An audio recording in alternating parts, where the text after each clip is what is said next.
Come, you broken, heavy laden. Come, you helpless.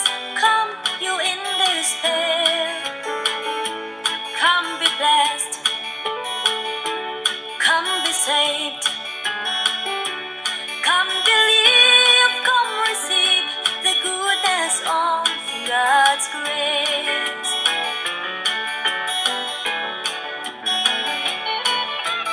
God's grace is amazing, the lifeline of my soul. God's grace is faithful, Jesus conquered all. By grace he died, so I may live. By grace I am saved.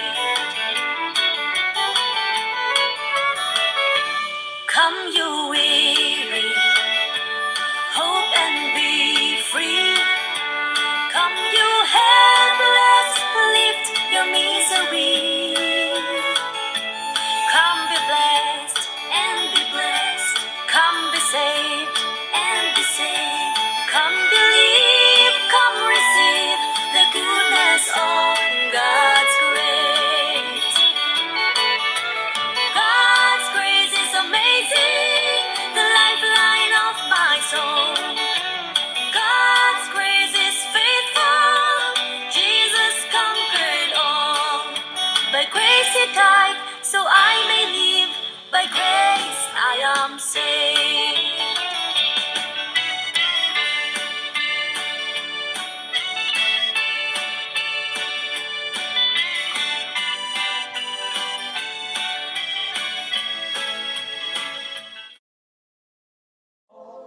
Shalom bien-aimé, ton frère de l'os.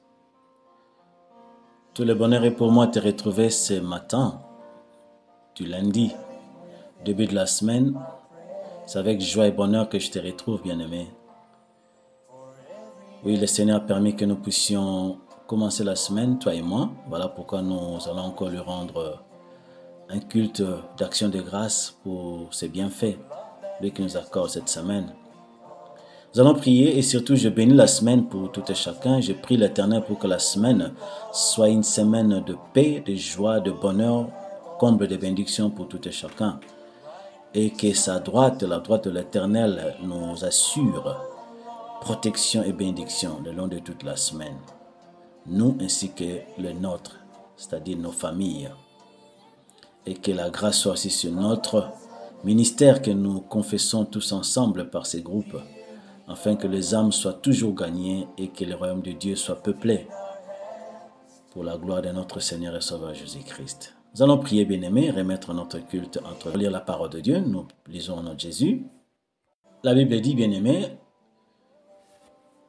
lorsqu'il eut dans la foi prodigue, lorsqu'il eut tout dépensé, une grande famine survint dans ce pays. Et il commença à se trouver dans le besoin. Il alla se mettre au service d'un des habitants du pays, qui l'envoya dans le champ garder les pourceaux. Il aurait bien voulu se rassasier des carouges que mangeaient les pourceaux, mais personne ne lui en donnait. Oh, quel malheur pour ses fils bien-aimés, mais c'est la conséquence quand on s'éloigne de Dieu. On ne peut pas s'attendre à autre chose. Quand on est loin, quand on s'éloigne de l'Éternel, c'est la seule conséquence qui peut arriver. Donc, bien-aimés, l'histoire nous enseigne que l'histoire de cet enfant nous enseigne beaucoup de choses. Beaucoup. Et nous savons que pour cela, nous allons partir comme nous l'avons commencé, petit à petit de mollo et à chaque fois développer des enseignements qui sont très utiles pour notre vie chrétienne. Dans Genèse, quand Dieu a créé Adam et Ève, bien-aimés, quand Dieu créa Adam et Ève, Adam s'étant laissé, avec Ève, s'étant laissé tromper par le serpent, le diable, ils avaient commencé, la première des choses comme conséquence, comme réaction, ils avaient commencé par fuir loin de la face de l'Éternel, notre Dieu. Ils avaient fui devant la face de Dieu, ils se sont cachés. Et par ces péchés, ils ont eu les yeux de la chair ouverts ce qui leur a permis de pouvoir prendre connaissance du bien et du mal. Et surtout, ce qui est plus fatal, par le péché de la désobéissance d'Adam, ou par la désobéissance d'Adam, le péché est entré dans le monde. C'est par sa désobéissance, parce qu'avant que Adam n'ait désobéi, il n'y avait pas le péché dans le monde. Mais c'est par sa désobéissance que le péché est entré dans le monde. Et ce péché ayant comme conséquence fatale la mort est venu dans la vie de l'homme à cause du péché d'Adam. Et non seulement la mort, mais à cause de ces mêmes péchés, l'homme a désormais perdu la gloire de Dieu. Le livre de Romains, chapitre 3, au verset 23, nous dit « Car tous ont péché et sont privés de la gloire de Dieu. » À cause du péché d'Adam, l'homme que Dieu a créé et qui était destiné à la gloire de Dieu avait perdu cette gloire. Perdu la gloire de Dieu. Et tous, nous tous étant humains, embourbés dans ce péché d'Adam, voilà pourquoi le livre, la Bible, le livre de Romains, chapitre 3, verset 23, le dit, « Car tous ont péché et sont privés de la gloire de Dieu à cause du péché d'Adam. » Adam et Ève, par leur désir, suite au mensonge du diable, qui voulait devenir comme Dieu, le diable leur avait trompé, si vous mangez le fruit, vous deviendrez des petits dieux, vous deviendrez comme Dieu. Alors, dans cette intention de pouvoir devenir comme Dieu, disons des petits dieux, ne plus dépendre de Dieu, voilà, et ils avaient tout perdu. Ils avaient tout perdu jusqu'à être chassés du jardin d'Éden. De la même manière, cet enfant prodigue. L'enfant prodigue, nous venons de lire, l'enfant prodigue avait tout perdu. Il avait perdu par le péché. Il voulait, nous avons vu dans le verset bien, les parties précédentes, dans l'intention de devenir indépendant de son père, il s'est éloigné de son père. Et en s'éloignant de son père, il a tout perdu. Et voici maintenant que la Bible dit ici, lui qui avait cette position, je dirais, de fils du patron, fils, si on peut prendre l'exemple du roi, fils du roi, un prince, et qui avait le travailleur de son père, le gens qui travaillent dans la maison de son père, qui étaient à son service, qui le respectaient, qui lui obéissaient. Mais voici que maintenant, lui, l'enfant prodigue, il est, à cause de sa désobéissance à l'ordre qui était établi par son père, voulant devenir indépendant de son père, et voilà, il s'est retrouvé, la Bible nous dit ici, il est allé, il a tout dépensé, et voici que la famine est arrivée, il est arrivé à avoir maintenant de besoin, il n'avait plus rien, et qu'est-ce qu'il fait? Il va aller demander, lui qui n'avait jamais travaillé dans la maison de son père, qui était respecté, dans ce statut qui était de fils du roi ou de fils du patron, et il est allé maintenant chercher du travail. Et la Bible dit quel travail on lui a donné. On lui donne le travail d'aller travailler au champ, dans les champs, pour garder des pourceaux. Quelle humiliation, quelle dégradation. Quelle dégradation. Et voici que même, il manquait même le moindre minimum, si je peux dire, même à manger. Il commençait à envier la nourriture des pourceaux. Quelle humiliation, alors que dans la maison de son père, il n'avait manqué de rien. Il n'avait manqué de rien. Si dans la maison de son père, on le verra peut-être dans la suite, il n'avait manqué de rien. Mais maintenant, il est allé tellement humilié, on l'envoie travailler dans le champ, garder des pourceaux, et il envie même la nourriture des pourceaux. Tu peux t'imaginer, bien aimé, quelle humiliation et quelle dégradation et quelle souffrance si on s'éloigne de Dieu. Lui, il s'est éloigné de son Père, mais la révélation, l'enseignement que nous tirons et que le Seigneur Jésus a voulu nous enseigner sur ces paraboles, c'est justement si quelqu'un s'éloigne de l'Éternel, s'éloigne de Dieu, voici ses conséquences, mais les conséquences qui arriveront. Et c'est ce qui arrive à tout et chacun qui s'éloigne de l'Éternel, qui s'éloigne de Dieu. Si on s'éloigne de Dieu, on s'éloigne de la source de la grâce. Mais on ne peut s'attendre qu'à subir le même sort qu'a subi Adam ou ses fils prodigues. Pas autre chose, bien-aimé. Tu t'éloignes de la source, mais tu vas être assoiffé. Tu n'auras plus de l'eau à vivre, tu n'auras plus rien.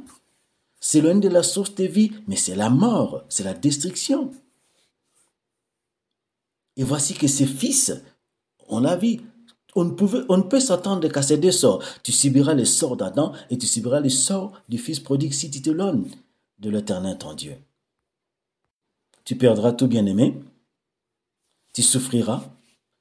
On vient de voir, lui qui commandait, mais il est devenu celui qui va aller travailler. Et quel travail qu'il n'avait jamais pensé travailler ou bien faire dans sa vie. C'est ce qui arrive à tout un chacun qui se déconnecte de la grâce de Dieu. La souffrance est inévitable, bien-aimé. Si on se déconnecte de Dieu, la souffrance est inévitable. Si la souffrance ne sera pas physique, elle sera morale. Si la souffrance n'est pas morale, elle sera spirituelle. Ou, pourquoi pas, dans tous les domaines, physique, moral et spirituel. T'en fais pas, bien-aimé, parce que si tu es déconnecté de Dieu, tu es à la merci du diable. Le maladie, la destruction du corps physique viendra, ça c'est certain. Bien-aimé, tu peux peut-être ne pas croire que tu n'es pas malade, mais si tu détruis le corps par la drogue, tu détruis le corps par l'alcool, et tout, c'est une destruction. Il y a des maladies qui peuvent aussi détruire le corps. Donc il y a la destruction physique. Morale, tu n'as pas la paix. Tu n'as pas la paix, tu souffres, même ceux qui se croient heureux, avec des grosses voitures, avec des grosses villas, mais en réalité, ils n'ont pas la paix, ils ne vivent pas dans la paix, ils ont beaucoup d'argent, mais ils n'ont pas la paix, bien-aimés. Ces gens-là n'ont pas la paix. Ils servent le diable, oui, ils sont déconnectés de Dieu, ils ont ce que le monde leur donne, mais ils sont malheureux, t'en fais pas. T'en fais pas. En fait, nous voyons ce qui est extérieur. Des grosses voitures, des grosses villas, de grands patrons, de grands chefs, des patrons, je ne sais pas, des présidents, des ministres. Ils sont malheureux, ces gens-là. Et quand tu le vois, il y a des témoignages qui viennent après, quand certains arrivent à se convertir dans les loges, là où même ils sont esclaves dans leur occultisme, ils boivent des sangs humains, ils sont malheureux, ces gens. Ils sont malheureux. Et c'est ce qui arrive quand on est déconnecté de l'Éternel. Spirituellement parlant, mais il n'y a pas la vie, parce que si tu es déconnecté de Dieu, que veux-tu attendre? Ton corps sera un temple de démons au lieu d'être un temple du Saint-Esprit de Dieu. Tu seras certes obligatoirement possédé par des esprits, parce que tout ce que tu peux commettre comme péché, il y a l'esprit des femmes de nuit, mari de nuit, esprit des démons de ceci, démons de cela. Écoute, tu seras certes habité par une légion de démons. Le corps est à la merci. Et spirituellement, tu souffres, bien-aimé. Quand tu es déconnecté, bien-aimé, de l'Éternel, notre Dieu, quand tu es déconnecté de la source, Jésus-Christ de Nazareth, la source de vie, le chemin, la vie et la vérité, bien-aimé, inconsciemment ou consciemment, sache que tu seras au service de l'ennemi. Tu vois cet enfant, il est allé loin de son père. Lui qui n'avait jamais travaillé, il va maintenant aller travailler. On dit, il alla se mettre au service d'un des habitants du pays, qu'il envoya dans ses champs garder ses pourceaux. Bien-aimé, il devient au service d'une personne, alors que lui, il était celui qui, par le statut de son père, fils du patron, fils du roi, tout ça, les gens étaient plutôt à son service. Mais lui, il va aller se mettre au service d'une autre personne. C'est ce qui arrive à toute personne qui s'éloigne de l'Éternel. Que tu le veuilles ou pas, tu seras au service du diable. Que tu le veuilles ou pas, parce qu'il y a plusieurs façons de servir le diable. Parfois, c'est difficile de comprendre qu'on est en train de servir le diable quand on vit. Mais laisse-moi t'expliquer, laisse-moi te révéler, bien-aimé, que parfois c'est qu'on fait inconsciemment, mais c'est au service total de l'ennemi. Bien-aimé, laisse-moi te dire ce matin que quand quelqu'un est en train de vivre dans le péché, parfois il se croit orgueilleux, responsable de ce qu'il est en train de faire. Je parle de quelqu'un, ça peut être une femme, ça peut être un homme. Parfois, quand on vit dans le péché, on croit qu'on est responsable de ce qu'on est en train de faire. On dit que c'est moi qui l'ai fait, c'est ma décision, c'est ma vie, c'est mon corps. On ne vit qu'une seule fois, tout ça. On se croit responsable de ce qu'on fait. Alors que, bien aimé, laisse-moi te dire ce matin que ce n'est pas ça. En le faisant, toi, tu crois être responsable de soi-même, mais tu es sous la domination et la manipulation de l'ennemi, que tu le veuilles ou pas. Prenons l'exemple bien aimé. Quelqu'un, bien une personne, que ce soit un homme ou une femme qui vit dans la prostitution. Tu sais que toi, tu crois, tu donnes du plaisir à ton corps, oui. Mais tu sais que quand tu es tenté de le faire, le diable t'utilise. Pourquoi? Parce que par ton canal, il y a des âmes, tous les hommes ou toutes les femmes avec qui tu vas dans ces rapports-là de la chair. Mais ces âmes-là sont détruites.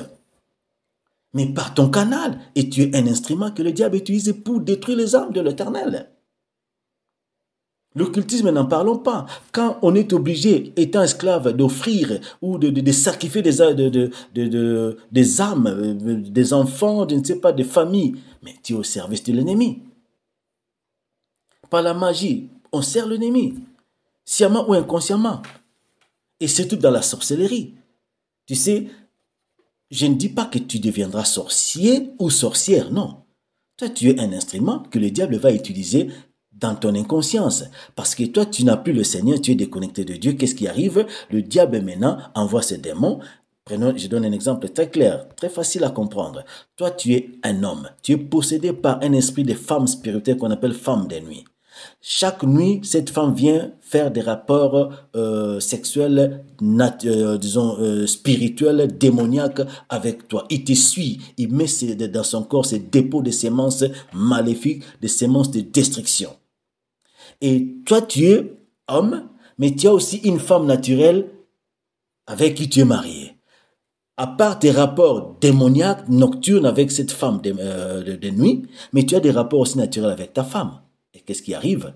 Tout ce que tu reçois de cette femme démoniaque comme dépôt, comme source de destruction, tu le transmets à ta femme.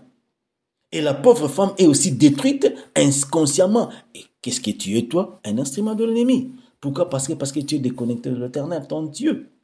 De même une femme qui est déconnectée de l'Éternel, qui devient, possédée par un esprit de mari des nuits, comme on dit, mari spirituel ou mari des nuits. C'est la même façon. Tu as des rapports nocturnes avec une femme, bien même pas des rapports, des fois c'est nourriture nocturne. C'est suir là, toutes ces suires là, tu as des rapports nocturnes avec un esprit et tu es souillé, tu deviens un dépôt de sémences diaboliques, des sémences sorcellériques, de destruction. Et quand tu as des rapports maintenant avec ton mari normal, tu ne fais que transmettre cela. Et le pauvre mari est aussi souillé, et aussi sacrifié et détruit. Et rien ne marche aussi dans sa vie. Voilà. Donc tu es un instrument que le diable utilise inconsciemment. Bien aimé, c'est ce qui arrive quand on est déconnecté de l'Éternel. Aller loin de l'Éternel, c'est fatal. C'est la destruction totale. Voilà, bien aimé, nous allons nous arrêter là pour aujourd'hui à cause du temps. Comme conclusion, nous tirons les deux grandes leçons que nous avons eues aussi dans la partie 2. Donc, restons toujours très obéissants à l'Éternel notre Dieu. Obéir et ne pas nous comporter comme Adam ou cet enfant prodigue. Et comme deuxième leçon, ne pas nous détacher ou nous éloigner de l'Éternel. Restons attachés à l'Éternel. Nous avons vu pour parler vraiment en profondeur combien on sera à la merci de l'ennemi si on se détache ou bien si on s'éloigne de l'Éternel. Donc restons unis, restons soudés, scotchés comme dit-on à l'Éternel notre Dieu. Ne nous éloignons jamais, ne quittons pas l'Éternel, ne marchons pas un pied dedans, un pied dehors ou loin de l'Éternel. Restons vraiment totalement, comme dit-on, à 100% à l'Éternel et rien qu'à l'Éternel notre Dieu. Nous arrêtons là pour le temps et je bénis tout et chacun. Que la semaine soit bénie pour tous. Je te souhaite une très très bonne semaine mon frère, une très très bonne semaine ma sœur et aussi pour nos familles. Soyons bénis et que l'Éternel nous donne des signes palpables de son amour durant toute cette semaine. Et que la joie de l'Éternel soit notre partage à tous. Sois béni, on se retrouve demain matin pour notre prochain culte au nom de Jésus. Sois béni. Bye bye. Merci beaucoup.